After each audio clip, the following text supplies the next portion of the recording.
Good morning, David. How are you? A little too early for some of Milwaukee's best? No, if it was on the West Coast, I'd have a problem with it. But no, it's only an hour difference, so we're good. So tell us about your vacation. You're out there in Milwaukee, checking out Miller Park? Yeah, checking out Miller Park. I went on a Phillies road trip vacation, and I'll tell you what, the Phillies really set it up nice. I mean, the team's not doing well, but I'll tell you what, the vacations that they set up and the way they do things with Scott Palmer and Greg Lazinski and a few other people from the front office, and it's really a nice time. It really is. Miller Park's just absolutely gorgeous. Yeah, tell us about that. I mean, we don't think about that as one of those destination parks, but if you're a baseball fan, it's kind of one of those things you're like, man, if I had a weekend, I'd like to go out to Milwaukee and check that place out. Absolutely. I mean, I've been out to Seattle, I've been to Phoenix, and it's sort of a combination of both. It's a retractable roof stadium. It's got some open panels, and the interesting part of Miller Park is they don't have air conditioning in the park at all. Really? They only have heat. Yeah, they only have heat because the weather up here is pretty stable. I mean, at times, the weather's supposed to be like maybe 75, 80 today, but really they don't get too much heat up here, and they need the warmth, obviously, more than they do the air conditioning. But it's absolutely gorgeous stadium, and amenities, and you name it, they got it. I mean, it's on a scale of 10, it's probably an 8 or 9 easily. Really? Yes. How does it compare to like Seattle? I know that's a really cool stadium as well. Yeah, Seattle's got the roof that goes over the top, and it's all open, so you get the weather. I mean, I was out there 3 or 4 years ago, and there was a couple games where it was in the 40s, and you felt the 40-degree weather, but it was raining. Yeah, it was raining, but you didn't. The field was absolutely dry, and this is sort of, and we're Arizona. They have the panels on the outside around the stadium that you can actually open, have the roof closed, and have the open and have the air come through. And okay. Miller Park's the same way. Yeah, Miller Park's the same way. Did you get to hang out with Bernie Brewer at all? No. I've been there's been a brewery tour, but Bernie Brewer was not part of it.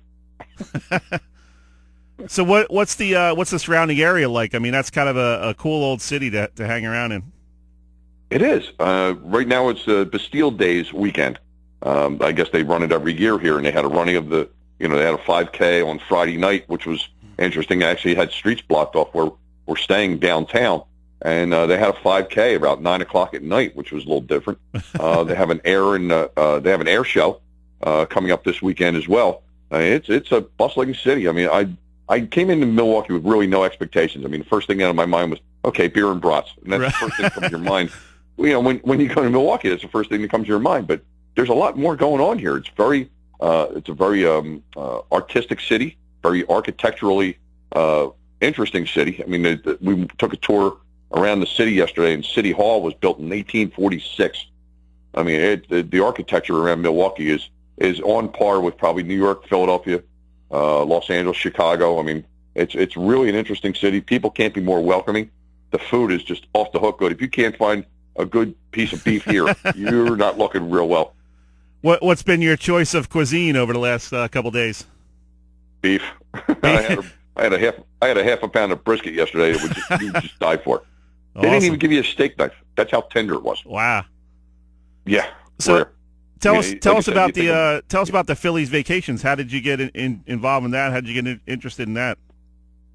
2010, I went on the Phillies website, and I had known Greg Lazinski since when he worked when he was a coach with the Atlantic City Surf.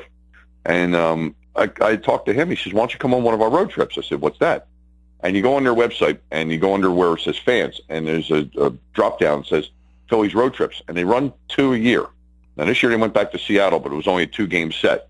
So, and I'd already been to Seattle, so I passed on that one. And then you drop down. They usually have them come out about October, November, late October, early November, and they do everything soup to nuts. Everything's a first-class, 5-star hotels. They run the airfare. I mean, that's how I found it. And now I'm hooked. This is my 5th trip, and I'll tell you what, it's a must-do every year. So, how many games are involved with that? All 3. Okay. They give you the round-trip airfare. They give you a 5-star hotel. Transfers to and from. We went to a nice restaurant. We had a tour of the ballpark at 10 o'clock this morning. We're walking across the street to the iconic Pfister Hotel that's been in Milwaukee since about the late 1800s, early 1900s. and we'll have brunch with the broadcasters. Scott Palmer, Larry Anderson, Scott Fransky, John Kruk, who's here, Tom McCarthy, and Greg Lazinski, and we'll have brunch with them. We'll have about 3 or 4 hours of free time, and then the bus will take us back over to Miller Park for another game tonight, about 5 o'clock, and we got a 6:10 start, and hopefully we get a better result than last night.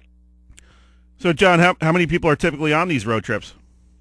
On the trip that comes out from Philadelphia, it's probably about 200 or 300, but there was easily 500 people here last night. Really? All wearing Phillies garb. Wow. Yeah, they come in from all the surrounding area, people that might have moved away from the Philadelphia area but are still Phillies fans.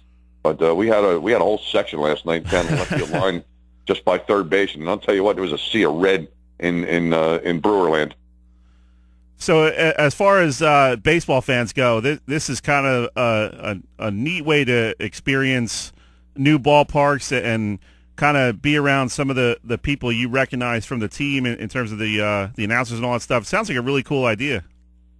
It is. I mean, it's a nice idea, and I know not many teams do it.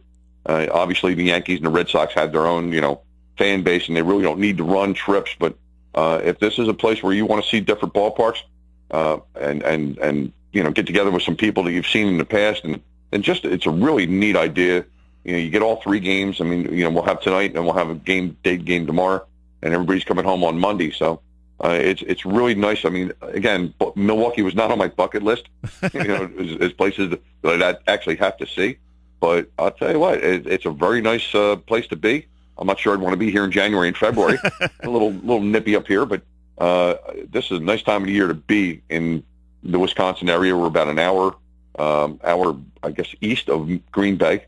So, I mean, if you had extra time, you could probably rent a car and go up to Green Bay and go take a tour of Lambeau Field. And it's about 45 minutes from Chicago.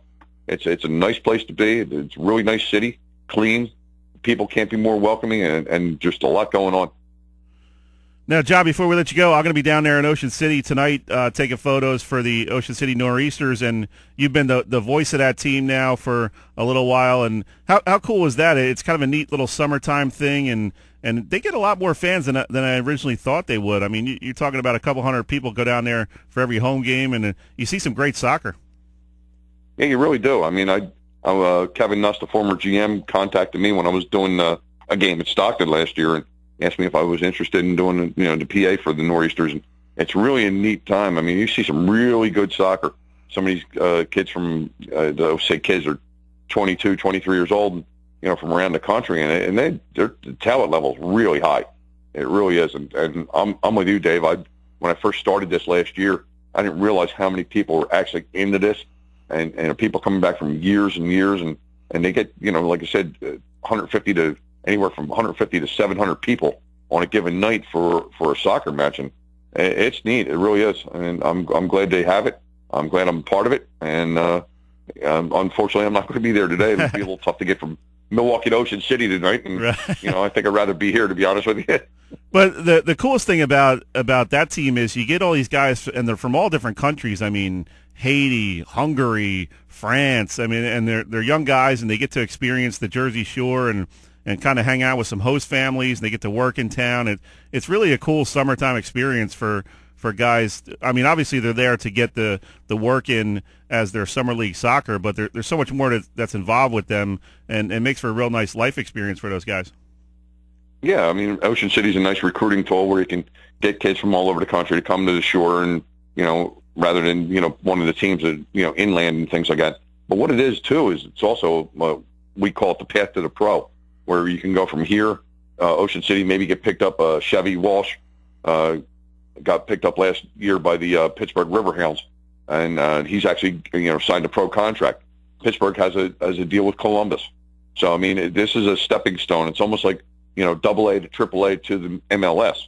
So I mean this is a place for these kids to get noticed, maybe sign a pro contract, and as their junior and senior year of college ends, and maybe they can get a contract and play in the MLS or maybe overseas. Awesome. Good stuff, John. We appreciate you taking a few minutes to tell us about Miller Park, and enjoy the rest of your stay out there in Milwaukee. Great. Thanks, Dave. Appreciate you having me. All right, man. Have a good weekend. All right. Talk to you soon. That was John Leon, does a lot of work for Stockton University, also helps us out with the radio station during high school football. He's on a Phillies vacation out to Miller Park in Milwaukee, so I wanted to catch up with him and get the inside scoop on the Brewers and their home field. So really cool checking in with him